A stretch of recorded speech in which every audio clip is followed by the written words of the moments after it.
देखिए, chapter number 19 चल रहा है हमारा अप्लाइड मैथ फर्स्ट में, अवकलन के सरल उपयोग। इसमें काफ़ी सारे जो है यूजेस दिए हुए हैं और टोटल 3 एक्सरसाइज हैं इसके अंदर। तो उसमें हमने एक सिंपल यूज़ जो थे उसके कोण वाले क्वेश्चंस, सीढ़ी वाले क्वेश्चंस और कुछ नॉर्मल क्वेश्चंस थे वो तो देख लिए थे।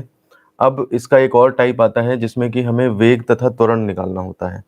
ये पार्ट आप कह सकते हो कि फिजिक्स से भी रिलेटेड है और थोड़ा-सा ये कह सकते हो कि मैथ्स में डायनामिक्स चलती है एक बुक, तो उससे भी रिलेटेड है। तो ये ऐसा कॉमन टॉपिक है वेलोसिटी, एक्सेलरेशन, फोर्स वगैरह निकालना, जो मैथ्स और फिजिक्स दोनों में चलता है।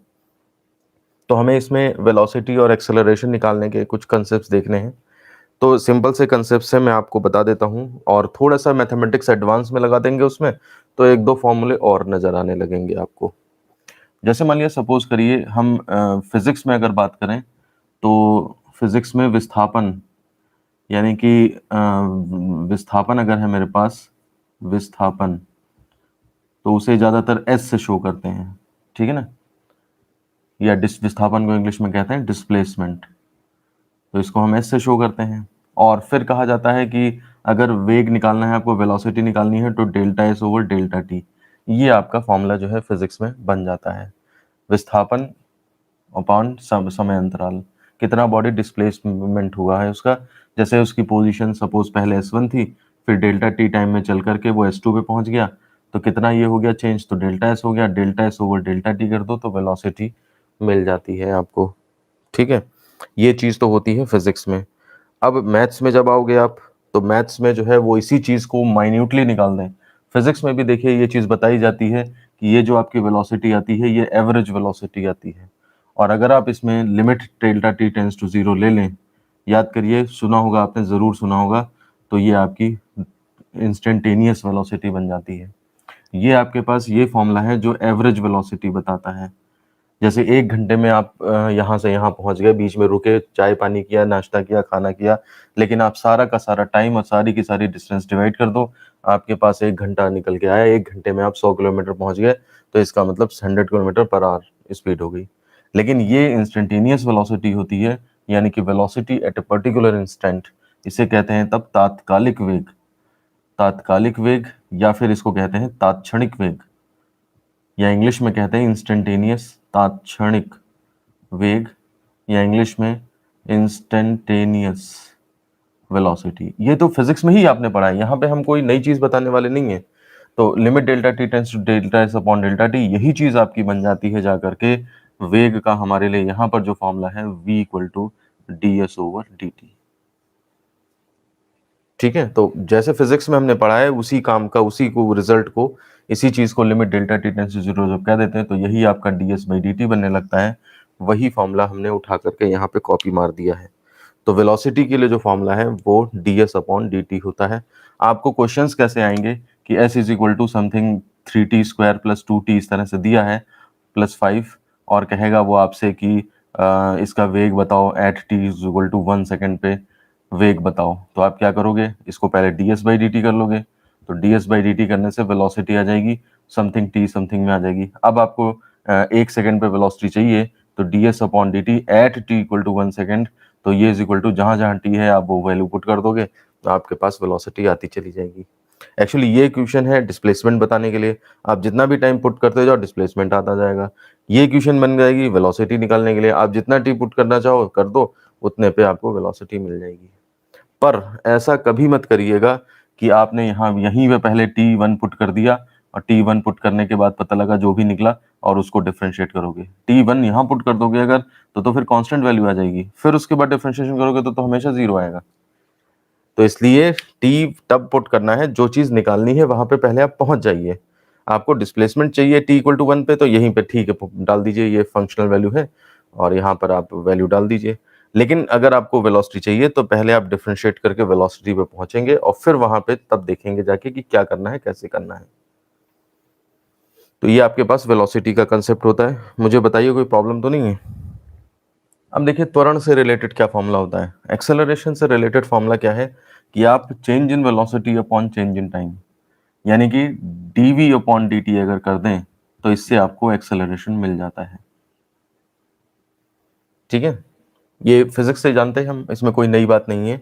अब आप देखिए v is equal to D S upon D T है, वो अगर हम यहाँ पे रख दें सब्स्टिट्यूटिंग v फ्रॉम फर्स्ट, तो देखिए क्या हो जाएगा, a is equal to D by D T तो लगा ही है, और v का मतलब D S upon D T और कर दिया हमने। अब देखिए ये क्या चीज़ है, t के रिस्पेक्ट में एक बार डिफरेंशिएट किया और फिर t के रिस्पेक्ट में दोबारा डिफरेंशिएट कर रहे हैं, तो ये क्या चीज़ है, ये भी हमने पढ़ा है, ये सक्सेसिव डिफरेंशिएशन यानी कि उत्तरोत्तर अवकलन है, 2 बार कर दिया है, तो ये चीज़ आपकी जो है कितनी बन जाएगी, d2s बाई dt2। ये सब हम नोटेशंस देख चुके हैं, तब जाकर के हम ये चैप्टर पढ़ रहे हैं, तो ये चीज़ें आपको आराम से क्लियर हो रही होंगी। तो देखिए d2s बाई d22 एकदम से नहीं निकलेगा। अगर आपको समथिंग s में कोई इक्वेशन दी है और आप सोचो कि हम d2s बाई dt2 डायरेक्ट निकाल देंगे, तो ऐसा नहीं हो पाएगा। पहले आप ds बाई dt पे पहुंचोगे, हमने उत्तरोत्तर अवकलन में इस तरह के क्वेश्चंस किए हैं, और फिर एक बार डिफरेंशिएट करोगे तब आप d2s बाई dt2 पे पहुंचोगे। और अगर आपको डायरेक्ट वेलोसिटी की इक्वेशन दे दे, जैसे मान लिया सपोज करिए s दिया है, तो 2 बार डिफरेंशिएट करके पहुंचोगे। अगर आपको वेलोसिटी ही दे दी है और कहा एक्सेलरेशन निकालने के लिए, तो फिर आपको एक ही बार करना पड़ेगा। ये देखिए dv बाई dt कर लो, बस आप वहीं पहुंच जाओगे। तो इसलिए आप दोनों चीजें याद रखो, वेलोसिटी चाहिए तो एक बार डिफरेंशिएट करके एक्सेलरेशन मिलेगा, और अगर डिस्प्लेसमेंट चाहिए तो 2 बार t के रिस्पेक्ट में डिफरेंशिएट करके तब आपको एक्सेलरेशन मिलेगा। तो वेलोसिटी के लिए जो है हमने एक फॉर्मूला देखा, और एक्सेलरेशन के लिए हम 2 फॉर्मूले देख चुके हैं। अभी हमें एक फॉर्मूला और बनाना है, तो उसके ऊपर चलते हैं हम। देखिए क्या करेंगे। अब देखिए एक्सेलरेशन का एक फॉर्मूला और है, कैसे निकालेंगे, ऑल्सो, इसी त्वरण के अंदर ही चल रहे हैं हम। ऑल्सो अगर हम मान लिया सपोज करिए a equal to d v by D T होता है सपोज हमारे पास, ठीक है ना, इसमें अगर मैं multiplying and dividing by d S कर लूं, ठीक है ना, तो ये हो जाएगा dv by D T into D S upon D s. ये मैंने मल्टीप्लाई और डिवाइड कर लिया। अब आप इसमें ये देखिए कि D S upon D T, इसको तो मैं जानता हूं कि ये वेलोसिटी होता है, तो ऐसी सिचुएशन में मैं क्या कर सकता हूं, D S upon D T मैंने एक साथ कर लिया और dv बाई डी एस एक किनारे पे कर दिया। D S upon D T को मैं फर्स्ट से क्या पुट कर सकता हूँ, सब्स्टिट्यूटिंग फ्रॉम फर्स्ट, मैं इसकी वैल्यू जो है v डाल सकता हूँ, तो ये v dv by d S, और ये आपका एक्सेलरेशन का एक और फॉर्मूला बन जाता है, इक्वेशन नंबर 4।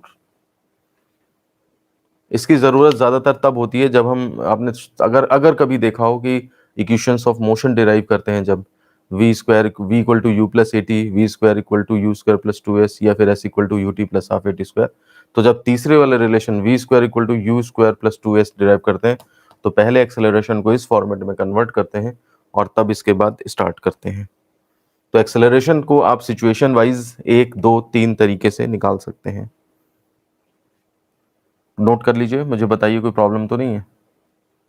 एक चीज मैं आपको और बता दूं कि त्वरण को मैथमेटिक्स में स्मॉल f से शो करते हैं, ठीक है ना, तो आप एक्सेलरेशन को a या f दोनों से शो कर सकते हो। जैसा अगर क्वेश्चन में दिया है f, तो फिर आप कंफ्यूज ना हो, मैथमेटिक्स में स्मॉल f से शो कर लेते हैं, फिजिक्स में एक्सेलरेशन को a से शो कर लेते हैं, क्योंकि फिजिक्स में एक्चुअली हमें फोर्स वगैरह की भी बातें करनी पड़ती हैं, तो फोकल लेंथ वगैरह भी होती है लेंस की, वो सब small F small F small F होते हैं। तो इसलिए फिजिक्स में ऐसा किया गया है कि एक्सेलरेशन को स्मॉल ए से कर लिया गया है, चेंज कर दिया गया। अदरवाइज मैथ्स में जो है वो स्मॉल एफ, पुराने टाइम पे स्मॉल एफ से ही एक्सेलरेशन को शो करते थे, लेकिन अब जो है फिजिक्स में ए से और मैथ्स में एफ से, तो एफ से भी फॉर्मूले हो सकते हैं आपके पास। ज़्यादातर बेटर है कि आप एफ से ही डिनोट करें इसे। मेरे पास जो फॉर्मूले आ गए हैं मैं एक बार लिख देता हूँ यहाँ पे, v is equal to D S upon D t, a is equal to या f is equal to d v by D t, या फिर d two s by D t two, या फिर v d v by d s. ये तो f acceleration का formula आ गया। और एक हम एक्सेलरेशन के लिए और वेलोसिटी निकालने के लिए दूसरा एक केस देखते हैं, जिसमें कि हमें प्राचलिक निर्देशांक दिए हों। एक नोट डाल देते हैं, यदि प्राचलिक निर्देशांक दिए हों। प्राचलिक निर्देशांक का मतलब है, जैसे मान लिया सपोज करो आपको x और y अलग अलग दिए हैं, दोनों फंक्शन ऑफ t में, मतलब यदि x is equal to f t and y is equal to g t, कहने का मतलब है x भी t का फंक्शन, y भी t का फंक्शन, और अब आपसे कहता है कि आप जो है वो इसमें निकालिए कि प्राचलिक निर्देशांक जो हैं वो उनके रिस्पेक्ट में, तब आप वेलोसिटी और इस तरह से निकालिए।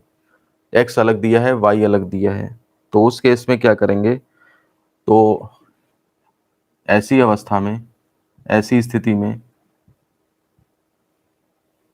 तो देखिए ऐसे में आप क्या करोगे, dx बाई डी टी अलग निकाल लोगे, dy बाई डी टी अलग निकाल लोगे, ठीक है ना, ये अलग अलग निकाल लें।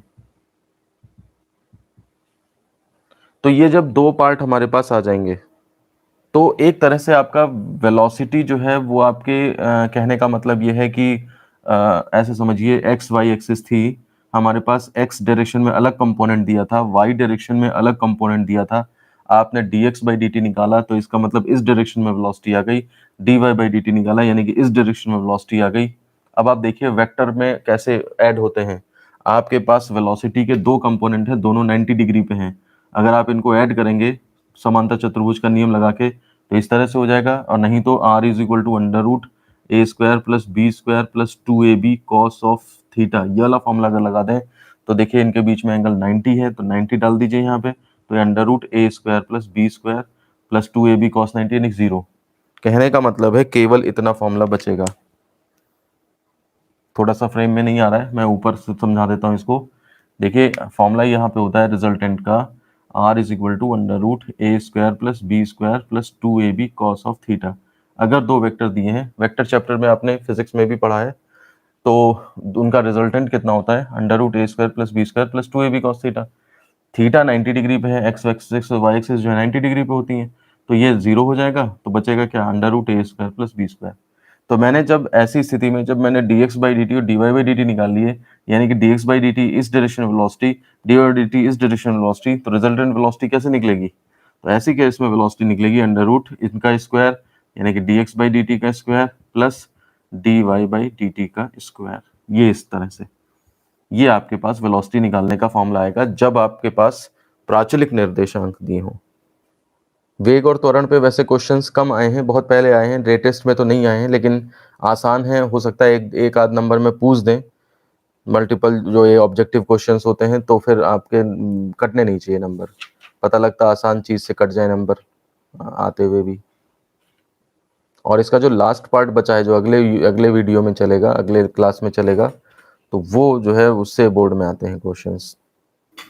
ऐसे ही अगर हम एक्सेलरेशन की बात करें तो आप d two x by D t two निकाल लें, ठीक है ना, और comma d two y by D t two निकाल लें, तो आपको इस डायरेक्शन में एक्सलेशन, इस डायरेक्शन में एक्सलेशन मिल जाएगा। और फिर आप जब acceleration f is equal to निकालेंगे तो under root d two x by D t two का square plus d two y by D t two का स्क्वायर, इस तरह से आ जाएगा। ये आपका एक्सलेशन का फॉर्मूला है। तो इन चीज़ों को मैं नहीं सजेस्ट करूंगा कि आप याद करें, इनका आप कंसेप्ट याद कर लें कि भाई आपको दो पार्ट में दिया है, एक्स में वाई दिया, वाई में दिया है, तो पहले एक्स में वेलोसिटी, वाई में वेलोसिटी निकाल के अंडर रूट स्क्वायर सम कर दो तो आपको रिजल्टेंट मिल जाएगा वेलोसिटी। और इसी डायरेक्शन में दो बार करके डिफरेंशिएट कर दो, यानी कि acceleration in x direction, acceleration in y direction, ये दोनों निकाल लो और फिर इनका परिणामी लेना है यानी कि रिजल्टेंट लेना है। तो इसी रिजल्टेंट वाले फॉर्मूले से अंडर रूट स्क्वायर सम कर दो इनका, तो आपको रिजल्टेंट एक्सेलरेशन मिल जाएगा। तो ये आपको एक तरह से फिजिक्स के फॉर्मूले अप्लाई किए हैं, कोई ऐसा नहीं है कि इसमें लंबे लंबे एक्सप्रेशन आप इनको रटते फिरो, रटने आपको वही दो फॉर्मूले हैं, ठीक है ना, ये जो हमने दो साइड में लिखे हैं। ये केवल एक नोट है, जहां पे ज़रूरत है आप पैरामेट्रिक कोऑर्डिनेट दिए हैं तो या पैरामेट्रिक इक्वेशंस दी हैं तो उसमें आप इस तरह से कन्वर्ट करके, इस तरह से निकाल करके प्रोसीजर फॉलो कर सकते हैं, ये मतलब है। देखिए क्वेश्चन है हमारे पास, किसी कण द्वारा 1 सेकंड में तय की गई दूरी संबंध s equal to 2t square plus t plus 1 to the power half से ज्ञात होती है, 1 सेकंड बाद उसका वेग ज्ञात करो। तो देखिए 1 सेकंड में तय की हुई दूरी जो है वो संबंध s इज इक्वल टू इतने से ज्ञात होती है, 1 सेकंड बाद उसका वेग निकालना है। तो आप क्या करेंगे, पहले आप वेग निकाल लेंगे, ठीक है ना, s इज इक्वल टू इतना, और ये वेग जब आ जाएगा आपके पास तो उसके बाद आप t इक्वल टू 1 डाल देंगे तो उसकी वेलोसिटी आपको t इक्वल टू 1 सेकंड पे मिल जाएगी। तो हम देखते हैं s is equal to given जो हमारे पास है वो है s is equal to 2t square plus t plus 1 का पावर हाफ। आपको इसको क्या करना है, डिफरेंशिएट करना है, या फिर सीधे ऐसे लिख दो velocity is equal to ds over dt, इसमें इसकी फर्स्ट से वैल्यू डाल दो, सब्स्टिट्यूटिंग फ्रॉम फर्स्ट, चाहे ऐसे कर लो, चाहे इसी को दोनों तरफ डिफरेंशिएट कर दो, ds बाई dt इधर आएगा, उसको वेलोसिटी लिख लेना, ये डिफरेंशिएट होता चला जाएगा, या फिर आप फॉर्मूला ऐसे लगा लो और इसमें s की वैल्यू डाल दो, तो v is equal to D by D t of s, s का मतलब कितना हो गया 2t square plus t plus 1 का हाफ। चाहे जैसे आप अप्रोच करें, दोनों चीजें सही हैं। अब आप देखिए, अगर ये यहाँ पर केवल x to the power half होता, केवल x to the power half होता तो nx n माइनस 1 लग जाता, लेकिन यहाँ पे तो इतना सारा एक्सप्रेशन है, तो ये हमारे पास प्रॉब्लम है। तो ये आप something to the power half, तो ये हो जाएगा आपका half this much to the power half minus 1 nx n minus 1, पहले आप प्रॉब्लम का ही रिस्पेक्ट में सीधे कर दोगे, एंड एक बार फिर आपको d by D T problem को और करना पड़ेगा। आप ध्यान दीजिए, ये इसका डिफरेंशिएशन चेन रूल से चल रहा है, आप समझ पा रहे हैं, इसके अंदर 2t square plus t plus 1 ये पूरा लिखा हुआ है, तो ये आपका हो जाएगा जाकर के half 2t square plus t plus 1 to the power minus half, और d बाई डी टी इसका कितना हो जाएगा 2t स्क्वायर, t स्क्वायर का 2t हो जाएगा तो 2 बाहर आ जाएगा, तो 4t प्लस 1 और 1 का 0, ये इतना बचेगा। ये आपका वेलोसिटी का expression equation number second, s दिया था, हमने v निकाल लिया। अब आपको एक सेकंड बाद वेग चाहिए, तो at t is equal to 1 second, तो वेलोसिटी इज इक्वल टू हो जाएगा हमारे पास हाफ 2t स्क्वायर यानी कि 1 plus 1 to the power minus half, और 4 इंटू 1 प्लस 1, ये हो जाएगा आपके पास हाफ, अंदर कितना 2 3 4, 4 to the power minus half, 4 into 1 plus 1 5, तो ये हो जाएगा आपके पास हाफ 4 टू द पावर, नीचे ले आओ तो 4 टू द पावर हाफ यानी कि अंडर रूट 4 इंटू 5, तो ये इज इक्वल टू हो जाएगा 2 टू 4, 5 अपॉन 4 आ जाएगा। इसको डिवाइड कर दीजिए तो 1.25, और देखिए आपको टाइम की तो यूनिट दी है सेकंड, लेकिन पोजीशन की नहीं दी है, डिस्प्लेसमेंट की नहीं दी है, तो आप या तो हिंदी में लिखें तो मात्रक प्रति सेकंड लिख दीजिए, या फिर 1.25 यूनिट पर सेकंड, जो वैसे तो मीटर पर सेकंड होता है या सेंटीमीटर होता है पर सेकंड, लेकिन सेंटीमीटर मीटर कुछ दिया नहीं है इसमें, सेकंड दिया था, तो सेकंड चला दिया, और जो लेंथ की यूनिट नहीं दी है तो उसके लिए हमने मात्रक या फिर यूनिट पर सेकंड लिख दिया। तो इस तरह से ये क्वेश्चन कंप्लीट होता है हमारा। मुझे बताइए इसमें कोई प्रॉब्लम तो नहीं है? इधर फ्रेम में आ नहीं रहा है, मैं इसको जो है वो थोड़ा सा इधर लिख देता हूँ, ये आंसर जो है ना वो इधर से इधर कर देता हूँ, 1.25 मात्रक प्रति सेकंड, या फिर 1.25 इंग्लिश वाले लिख लें तो यूनिट पर सेकंड, इस तरह से आंसर लिखा जाएगा। ठीक है,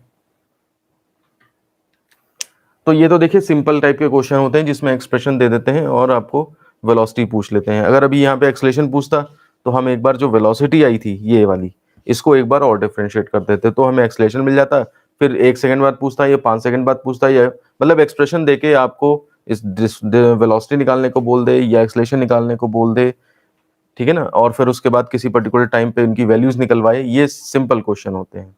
आप देखिए कभी कभी कुछ क्वेश्चन ऐसे होते हैं जिसमें कि कुछ और चीजें करने को बोल देता है, लेकिन वो चीजें भी आप आराम से कर सकते हो। नेक्स्ट क्वेश्चन में हम वही चीज देखते हैं। देखिए ये हमारे पास नेक्स्ट क्वेश्चन है, एक कण द्वारा t सेकंड में चलित दूरी s equal to 180 t plus minus 16 t square है, कण का वेग तथा त्वरण ज्ञात कीजिए, किस समय वेग शून्य हो जाएगा। देखिए जो पिछला क्वेश्चन मैंने किया उसमें भी मैं आपको बता दूं कि जो 1 सेकंड लिखा था वो मिसप्रिंटिंग थी बुक में, आपको यहाँ पर t सेकंड दिया होगा, ठीक है ना, क्योंकि अगर आपको 1 सेकंड में कोई चीज़ दूरी दे दी तो वो तो वेलोसिटी खुद ही हो जाती है। तो पिछले क्वेश्चन में मेरा ध्यान नहीं गया इस बात पे, मैं 1 सेकंड पे थोड़ा सा रुका तो था, लेकिन फिर मेरा ध्यान हट गया उससे। लेकिन आप ध्यान दीजिए इस क्वेश्चन में सही दिया है कि ये t सेकंड में चलित दूरी इतनी है, मतलब t समथिंग पुट हुआ और आपको t पुट करना है और आपको s मिल जाएगा। तो आप पिछले क्वेश्चन में जो हमने कराया है उसमें भी जाकर के आप उस वहां पर करेक्ट कर लें कि 1 सेकंड जो लिखा था वो 1 नहीं, वो t था, ठीक है ना, तो वो बुक में मिसप्रिंटिंग थी, उसको सही कर लेंगे आप। कंसेप्ट वाइज 1 सेकंड में चली दूरी ही वेलोसिटी होती है, तो इसलिए वो तो वेलोसिटी बन जाती खुद ही, तो इसलिए वो मिस्टेक थी क्वेश्चन में। चलिए हम इस क्वेश्चन पे आते हैं। तो टी सेकंड में चली दूरी s equal to 180 t minus 16 t square है। कण का वेग तथा त्वरण ज्ञात करिए। तो देखिए वेग क्या है, एक बार डिफरेंशिएट करेंगे वेग मिल जाएगा, 2 बार डिफरेंशिएट करोगे त्वरण मिल जाएगा। प्रॉब्लम यहाँ नहीं है, प्रॉब्लम क्या है, किस समय वेग शून्य हो जाएगा। मतलब वेग निकालने के बाद आपको एक काम और करना है कि किस समय वेग शून्य हो जाएगा। मतलब कहने का ये है कि वेग को 0 पुट करके आपको टाइम निकालना है। ये कंडीशंस कभी-कभी इस तरह की दे देते हैं। तो देखिए कैसे करेंगे इस केस में। s is equal to 180 t minus 16 t square, equation number first. अब देखिए पिछले वाले में तो मैंने फॉर्मूला लगा के करा था कि v equal to D S upon D t, s की वैल्यू हमने पुट कर दी थी। दूसरे टाइप से मैं इसमें करके दिखा देता हूं आपको। सीधे आप क्या करेंगे, differentiating with respect to t both side. देखिए इधर क्या हो जाएगा, d by D t of s. इसी चीज को नेक्स्ट लाइन में आप क्या लिख दोगे, वेलोसिटी लिख दोगे, बस इसमें ये रहता है। तो ये इज इक्वल टू हो जाएगा d by D t of 180 t minus 16 t square. तो ये क्या हो जाएगा, 180 केवल माइनस 16 टी स्क्वायर का क्या हो जाएगा, 2t हो जाएगा। तो v इज इक्वल टू आ जाएगा 180 माइनस 32t। ये क्वेश्चन नंबर सेकंड हो गई। अब देखिए dv बाई dt से आपको एक्सलेशन मिलेगा, तो इसी को फिर से डिफरेंशिएट कर दीजिए। Differentiating second with respect to t again. तो जब आप इसे दोबारा से कर दोगे तो ये देखिए यहाँ पे कितना आ जाएगा, dv by dt is equal to D by D t of 180 minus 32t।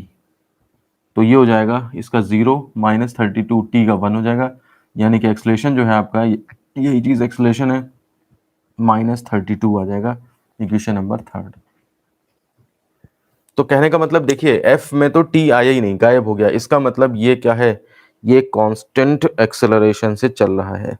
तो आपका एक आंसर तो यहीं पे हो जाएगा, इतने मात्रक पर सेकंड स्क्वायर लगा दें। सेकंड दिया था, हाँ टी सेकंड है, तो मात्रक प्रति सेकंड स्क्वायर या केवल मात्रक लिख दें, जो भी मात्रक में इंक्लूड होगा सब कुछ इंक्लूड हो जाएंगे। और आपको यहाँ पर ये भी कह सकता था कि शो करो कि ये कांस्टेंट त्वरण से चल रहा है। तो देखिए 32 में टी तो आया ही नहीं, इसका मतलब ये 32 जो वैल्यू है, चाहे टी इक्वल टू 1 हो चाहे टी इक्वल टू 2 हो, 32 हमारा ये कांस्टेंट है। तो ये आपको कई सारी बातें यहाँ पे पता लगती हैं कि बॉडी जो है, कण जो है वो नियत त्वरण से चल रहा है, ठीक है ना, नियत त्वरण से चल रहा है, मतलब कांस्टेंट एक्सेलरेशन से चल रहा है। माइनस साइन क्या बता रहा है कि त्वरण नहीं है बल्कि वो मंदन है, यानी कि वो रिटार्डेशन है। ये चीज भी आपको यहाँ से पता लग रही है। तो कई सारी चीजें आपको पता लग रही है, वो सारी चीजें बोल सकता था कि शो करो ये इसका एक्सेलरेशन माइनस में है या फिर इसका एक्सेलरेशन कांस्टेंट है, वो सब नहीं बोला उसने, ठीक है ना। उसने केवल त्वरण पूछा और वेग पूछा। तो यानी कि आंसर अभी यहाँ पे मैं नहीं कर रहा हूँ इसे, ठीक है ना। आंसर हम क्या करेंगे, जब पूछा रहा है ना कण का वेग तथा त्वरण ज्ञात करिए, तो वेग तो यही आएगा भाई, इसमें कोई टाइम तो दिया नहीं है, ठीक है ना। तो आपका जो वेग आया है वो यही हो जाएगा। तो मैं अलग से आंसर लिख देता हूं। अतः वेग, कोई टाइम दिया नहीं है, तो अतः वेग is equal to 180 minus 32t। ये आपका आंसर हो गया, मात्रक पर सेकंड। एंड त्वरण तथा त्वरण ये आपका हो जाएगा माइनस 32, ये आ गया, और मात्रक पर सेकंड स्क्वायर, ठीक है ना। ये दोनों हमारे आंसर हो गए। एस में टी स्क्वायर टी इन्वॉल्व थे, वेग में टी रह गया, और त्वरण में सब कुछ खत्म हो गया, टी खत्म ही हो गया। कोई टी पुट करके दिखाने की जरूरत नहीं, उसने नहीं मांगा हमसे।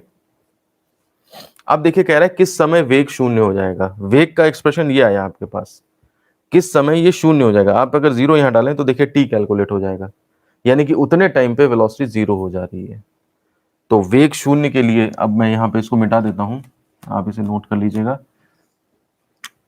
शून्य वेग के लिए, अब हम नेक्स्ट पार्ट इसका सॉल्व कर रहे हैं। शून्य वेग के लिए substituting v is equal to 0 in second, second में आप v 0 डाल दीजिए, तो 0 is equal to 180 minus 32t, यानी कि 32t इज इक्वल टू 180 हो जाएगा। देखिए आपके पास ये कितना आ जाएगा, t इज इक्वल टू 180 माइन अपॉन 32। इसको आप सॉल्व कर लेंगे, इतने ही सेकंड आपके पास आंसर आ जाएगा। ये आपके पास ध्यान दें 45/8 सेकंड आ रहा है, ये आपके पास आंसर हो जाएगा, मतलब इतने टाइम के बाद वेलोसिटी जीरो होगी। मैं जरा इस क्वेश्चन की पूरी कहानी आपको समझा देता हूँ, बैकग्राउंड में क्या चल रहा है वो बता देता हूँ, ठीक है ना, आपको थोड़ा सा और मतलब एहसास होगा कि कैसे कैसे कैलकुलेशंस जो है वो काम कर देती हैं। देखिए वेलोसिटी जो आई थी आपकी वो 180 माइनस 32 आई थी, ठीक है ना, 180 माइनस 32t ये वेलोसिटी आई थी। अगर मैं t is equal to 1 second पे देखूं, t is equal to 1 second पे वेलोसिटी देखूं, तो आपकी क्या आएगी 180 माइनस 32t, यानी कि 180 माइनस 32, 1 डाल दिया, और ये आपका कितना आ जाएगा 148 मीटर या मात्रक पर सेकंड ये वेलोसिटी आ जाएगी। देखिए पॉजिटिव वेलोसिटी आ रही है, ठीक है ना। तो इसका मतलब हुआ ये है कि t इक्वल टू 1 सेकंड पे, t इक्वल टू 0 पे बॉडी चली, t इक्वल टू 1 सेकंड पे उसकी वेलोसिटी जो है वो 148 मीटर पर सेकंड है, और t इक्वल टू 0 पे ज्यादा रही होगी, ठीक है ना। t इज इक्वल टू 0 पे देखिए 180 रही होगी, 180 की स्पीड रही होगी, t 0 डाल दीजिए इसमें 180 की रही होगी। तो ये कम क्यों हुई स्पीड, कम इसलिए हुई क्योंकि आपका जो एक्सेलरेशन आया है वो -32 मीटर पर सेकंड स्क्वायर या मात्रक पर सेकंड स्क्वायर आया है। तो वो एक्सेलरेशन एक्चुअली रिटार्डेशन है, वो एक्सेलरेशन उल्टे में लगा हुआ है -32 और मात्रक पर सेकंड स्क्वायर, तो इसलिए वो स्पीड को कम करता जाएगा, कम करता जाएगा, 148 से नेक्स्ट सेकंड में 32 और कम हो जाएंगे, और ऐसे करते करते 45/8 यानी कि 5 पॉइंट समथिंग जो भी है, 5 सेकंड 5.5 जो भी आएगा, उतने सेकंड बाद जो है वेलोसिटी जो है जीरो हो जाएगी, और वेलोसिटी जीरो होने के बाद फिर वो एक्सेलरेशन मतलब हावी हो जाएगा एक तरह से। अभी तो वो उसकी स्पीड कम कर रहा था, अब वो उसे खींचने लगेगा और बॉडी इधर की तरफ चलने लगेगी। तो एक्सेलरेशन जो नेगेटिव आ रहा था उसकी वजह से वेलोसिटी जो है वो कम होती जाएगी। तो बॉडी की वेलोसिटी पहले इस तरफ है, एक्सेलरेशन इस तरफ लगा हुआ है, और थोड़ी देर बाद वेलोसिटी जीरो हो जाएगी, फिर बॉडी इधर चलना चलेगी। तो वही उसने पूछा था कितनी देर बाद वेलोसिटी जीरो होगी, तो हमने तो कैलकुलेशन वाइज डायरेक्ट निकाल लिया, लेकिन एक्चुअल कहानी क्या चल रही है वो भी आप ध्यान दे दीजिए, समझिए, बताइए मुझे कोई प्रॉब्लम तो नहीं है। देखिए नेक्स्ट क्वेश्चन हमारे पास है, ये आपका बोर्ड में आया हुआ है, इंपॉर्टेंट क्वेश्चन है। एक कण सरल रेखा में s is equal to 1/3t cube minus 5t square plus 9t plus 17 नियम के अनुसार गतिमान है, ज्ञात करें इसका वेग एवं त्वरण कब शून्य होगा। तो देखिए अब आपको समझ लीजिए आपको ये क्वेश्चन कैसे करना है। s is equal to 1/3t cube minus 5t square plus 9t plus 17, एक बार डिफरेंशिएट करोगे आपके पास वेलोसिटी आ जाएगी, दो बार इसी को एक बार और करोगे डिफरेंशिएट, ठीक है ना, तो आपके पास त्वरण आ जाएगा। ये क्वेश्चन नंबर फर्स्ट, ये क्वेश्चन नंबर सेकंड। वेग कब जीरो होगा, तो इसके लिए आप इसमें जीरो पुट कर दोगे, यहाँ से आप टाइम निकाल लोगे। एक्सलेशन कब शून्य होगा, तो इस वाले एक्सप्रेशन में आप टाइम एक्सलेशन जीरो पुट करोगे और इससे आप टाइम निकालोगे, बस इतने और इतने टाइम पे एक्सेलरेशन जीरो होगा। मुझे बताइए ये क्या आप ये कर सकते हैं। ये 1 और 9 सेकंड दो वैल्यू निकलेंगी यहाँ पे, और त्वरण जो है वो 5 सेकंड पे जीरो होगा। कुछ ऐसा एक्सप्रेशन होगा कि इस वजह से जो है वो आपके पास दो समय निकल रहे हैं जिन पर की वेलोसिटी आपकी जीरो होगी। ठीक है, तो इस क्वेश्चन को आप ट्राई कर लीजिएगा, और इसके आंसर्स मैंने बता दिए हैं आपको, कोई प्रॉब्लम हो तो आप बताइएगा। हम इसके बाद अब नेक्स्ट क्वेश्चन पे चलते हैं। देखिए ये भी नेक्स्ट क्वेश्चन हमारे पास बोर्ड में आया हुआ है, ये हालांकि बहुत पहले आए हैं क्वेश्चंस, लेटेस्ट अभी एक एक नंबर में भले ही आ जाएं, तो इसलिए ज़्यादा नहीं पूछे जाते हैं, लेकिन आपको पता होना चाहिए क्योंकि आसान कंसेप्ट है। अगर बहुत कॉम्प्लिकेटेड होता तो एक बार को हम इसे छोड़ भी सकते थे, लेकिन आसान है और फिर भी आप ना करें और पेपर में आ जाए भाई किसी उसमें, तो फिर प्रॉब्लम हो जाएगी। तो देखिए ये क्वेश्चन है, एक वायुयान t घंटों में s किलोमीटर की दूरी तय करता है, जहां s इक्वल टू इतना है, ये 5 नहीं है s है, ठीक है ना, जहां s इज इक्वल टू, तो s is equal to 125t plus 10t square ये दे दिया आपको। तो 5 घंटे पश्चात, ठीक है ना, वायुयान का वेग व त्वरण ज्ञात करो। तो एक बार डिफरेंशिएट करोगे वेलोसिटी, दो इसको एक बार और किया डिफरेंशिएट तो आपको त्वरण मिल जाएगा, दोनों t में आ जाएंगे एक्सप्रेशन। अब 5 घंटे तो velocity at 5 hours, acceleration at 5 hours, put कर देंगे t की वैल्यू 5, आपके पास आंसर आ जाएगा। इसका जो आंसर आ रहा है मैं यहाँ पे आपको बता देता हूँ कितना आ रहा है। जो वेग निकल के आ रहा है वो आ रहा है आपका 225 किलोमीटर प्रति घंटा, 225 किलोमीटर पर आवर और त्वरण जो आ रहा है 20 kilometre per hour square, 20 kilometre per hour square. ये वाली वैल्यूज जो हैं वो निकल के आ रही हैं। तो बिल्कुल आसान क्वेश्चन है, आप इसको आराम से सॉल्व कर सकते हैं। तो आप इसे सॉल्व करिएगा और प्रैक्टिस करके अगर कोई प्रॉब्लम आती है तो आप बताइएगा मुझे, ठीक है। तो देखिए इस वीडियो में हमने जो है वो कौन सा चैप्टर, अवकलन के सरल उपयोग का वेग और त्वरण, ये वाला सेक्शन जो है वो कंप्लीट कर लिया है। अब इसके पास आपको इस चैप्टर में एक सन्निकट मान का कंसेप्ट बचता है और प्रतिशत और सापेक्ष त्रुटियों के कंसेप्ट बचते हैं, उनसे पेपर में क्वेश्चन आते हैं और वो आपको फिजिक्स में जो एरर चैप्टर है उसमें भी हेल्प करेगा थोड़ा थोड़ा। तो एरर चैप्टर के जो काफ़ी कॉम्प्लिकेटेड क्वेश्चन है जो वहाँ पे नहीं लग सकता, वो यहाँ पर इससे आराम से लग जाते हैं क्वेश्चंस। तो इस वीडियो को फिर मैं यहीं पे ख़त्म करता हूँ और ये सन्निकट मान और प्रतिशत त्रुटियाँ वगैरह, एरर्स वगैरह, ये सब हम फिर नेक्स्ट वीडियो में देखेंगे। तो इस वीडियो को यहीं ख़त्म करते हैं। धन्यवाद।